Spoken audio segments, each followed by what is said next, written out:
it seems like every single time I hit some sort of like milestone, the goalpost the bar just goes change. up. Yeah, the bar goes up, right? Because I'm just never satisfied. Okay, so first of all, this is the first podcast in a while that we've done. Let's talk about, first things first, what's going on in the market. Same old story, man. Yeah. Like, I feel like I have nothing new to say, but it's just limited sales, limited transactions. Everybody's kind of in like information seeking mode, just kind of poking around, thinking, but not pulling the trigger, like in general, whether buyers or sellers. We're probably about to get another pause. I'm guessing January 25th. you think it's going to be a pause? Because I saw some stuff. I have been so inundated after taking over BioSteel that I've actually unsubscribed to pretty much every email newsletter list for real estate that I had coming in, because I would probably have like 20 coming in a day of like properties. And I was being so distracted by it. I had to like, you know, like, no, you got to get focused. Yeah, so I had to focus. So I get glimpses of what's going on from like Twitter or whatever. I did see the other day is that the Canadian inflation rate, the last time that they, what was it, December maybe or something like that it increased? Yeah, the last report was higher than anticipated. Okay. Like 3.6 versus 3.2, Okay. Something like that. Yeah. And so then, you still think we're going to hit a pause? Yeah, man, I don't know. They can't.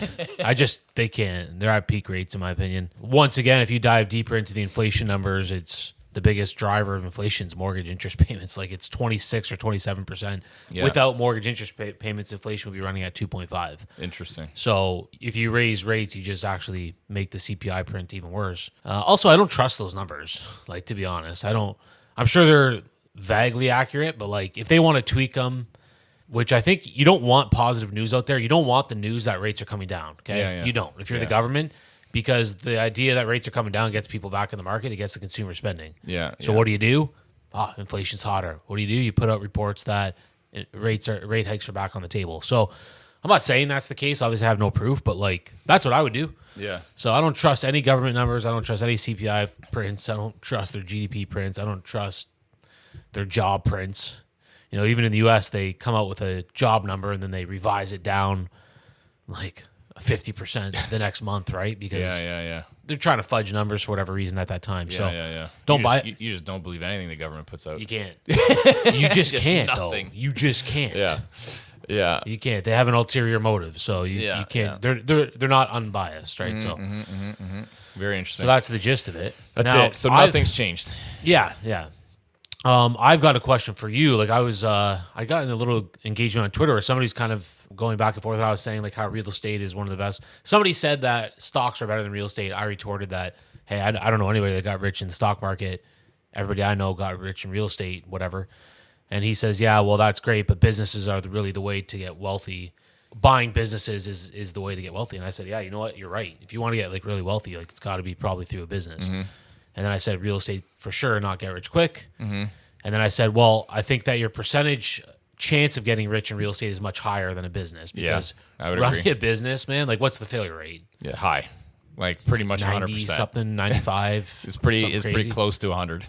Yeah, and then to make it in business to that next level where it's actually like life changing income is like and like I guess joke. at the end of the day to define success in business, right? Like at the end of the day, let's put it financial success, right? Like legit life changing financial freedom success. Okay, so man, this is such a sliding scale too. Like define financial freedom. Like for me, you know, financial freedom. I think there's a lot of different scales of financial freedom. What does it mean to you? That's a great question, because it's probably very different than mine. Like, let's define successful business on a sliding scale. So the majority of business owners are like owner operators. Like you have restaurants, you have, you know, convenience stores, you have small brands, you have mom and pop shops, you have like, you know, some e-commerce stores that do maybe, you know, 7 figures or even like, you know, maybe not 7 figures, but like, you know, 4 or 5 figures a month. And could those people say that they are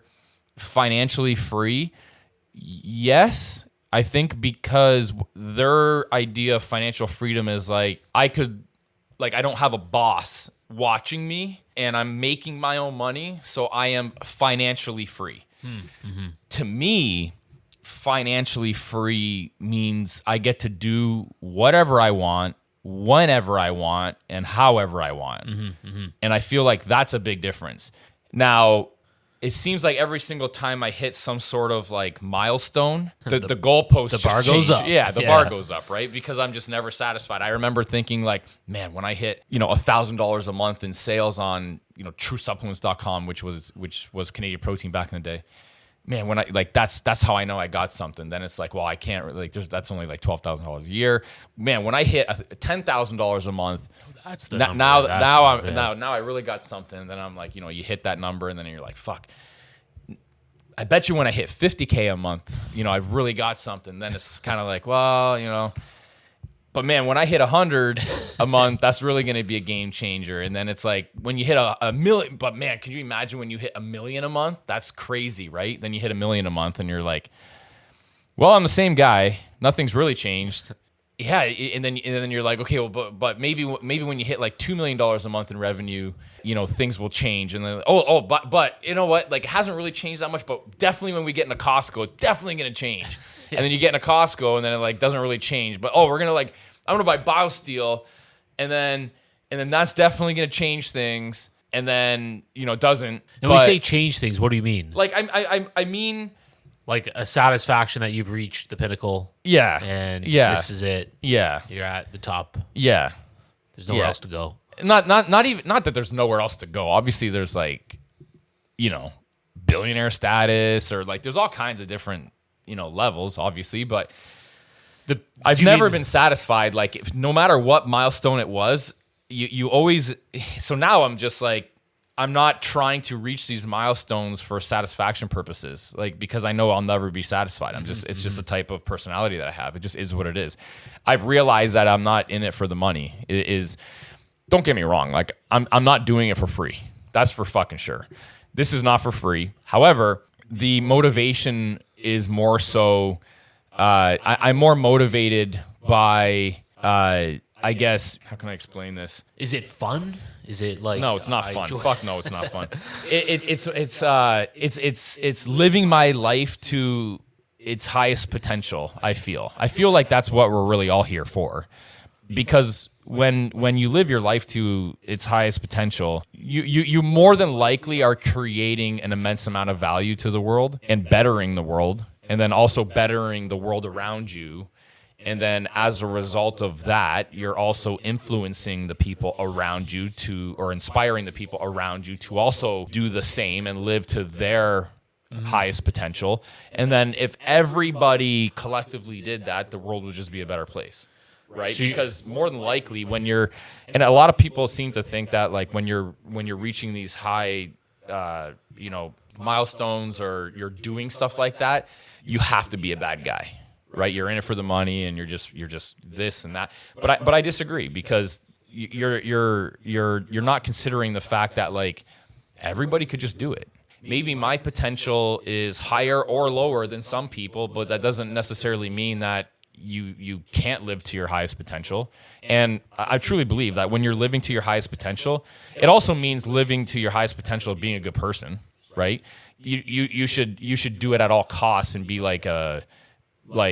be just a complete shithead and do whatever you need to do to get ahead. That's not what I'm saying. I'm saying you need to do whatever you need to do to live to your highest potential while also, being a good person. I think it's important. Yeah, trying to contribute to the world or improve it. And that's in a positive way. In a positive way. Like the highest level people have that mentality, like the Bezoses and the Musks. They're trying to like further.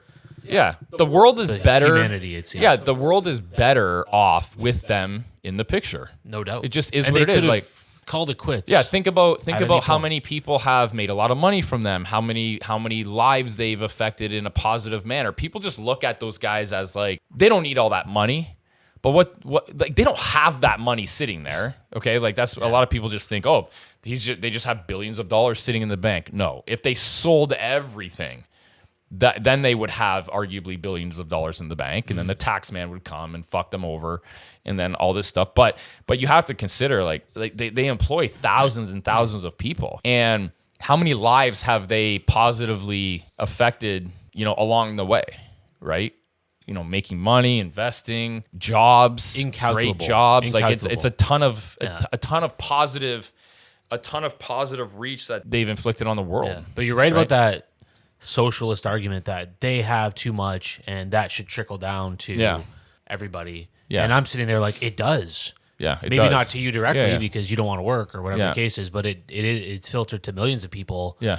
The spin-offs created by like Elon Musk, like Starlink, providing internet access to remote communities that would never have it before. Yeah, there's a lot of value that these guys offer, right? Like, I don't agree with the argument that, well, they make $40 million a year or, $40 million or however much money they actually make on a salary, like CEOs and stuff like that. What they're not considering is the value, like the trickle down effect of the value that one person is creating at the end of the day. Yeah. And yes, they have a net worth of hundreds of billions of dollars, but that net worth allows them to do incredibly risky ventures. Yeah. And it's the same. Also tied up in their ventures. They can't just pull it, right? It's the same thing with with real estate. Like, nobody right now can invest in their properties and make them better. Yeah. The margins are too thin, rates are too high, your cash flow is not high enough. But if the margins were higher, if they gave the landlord tax breaks, well, now I can reinvest in my property, make it better, a better living situation for you, right? Yeah, I get a little bit more money, but I'm reinvesting in the property. This is why a lot of these areas get run down over time. There's no margin. So you have to have a big margin to make big moves and take big risks. And if there's margin isn't there, nobody's going to do it. Yeah.